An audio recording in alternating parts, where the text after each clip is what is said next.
मित्रांनो, एका बापाची दिवाळी, आजूबाजूला दिवाळीची तयारी चालू होती।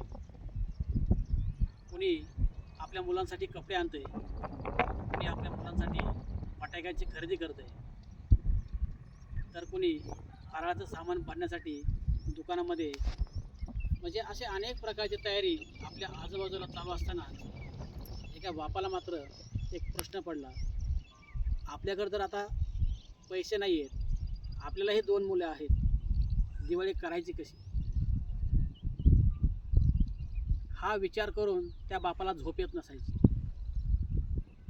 तेवढ्यात एका दुकानदाराचा फोन आला, अरे श्याम, आपल्या दुकानामध्ये खताची गाडी आली आहे आणि ती तुला खाली करायची। त्याने विचारलं, गाडी किती आहे? दुकानदाराने सांगितलं, गाडी 5 टनाची आहे, तुला 3000 रुपये देतो। त्या बापानं कुठलाही विलंब न लावता एका क्षणात सांगितलं, मी ती गाडी खाली करतो। आणि कुठलाही जोडीदार न घेता त्याने दुसऱ्या दिवशी सकाळी पहाटे 3 वाजता ती गाडी खाली करायला सुरुवात केली आणि 8 वाजेपर्यंत गाडी पूर्णपणे खाली करून तो त्या ठिकाणी गेला आणि दुकानदाराने त्याला 3000 रुपये देऊन टाकले। मित्रांनो, त्याला हे माहीत होतं, ह्या 3000 मध्ये दिवाळी होऊ शकत नाही।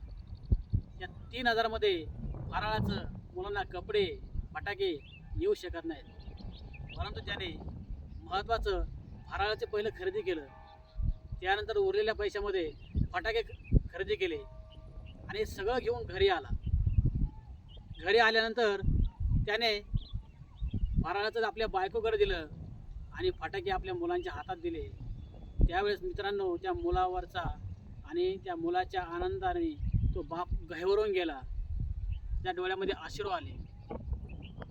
जर मला हे आज काम नसतं आलं तर आज हा आनंद जो मी आज डोळ्याने मुलांकडे पाहतोय आणि मला आनंद वाटतोय, हा आनंद मला मिळाला असता का? मुलांनी सुद्धा ते फटाकडे उचलले आणि मित्रामध्ये घेऊन दाखवण्यासाठी गेले, माझ्या पप्पांनी फटाकडे आणले म्हणून। एका गरीब बापाची दिवाळी फार वाईट असते मित्रांनो।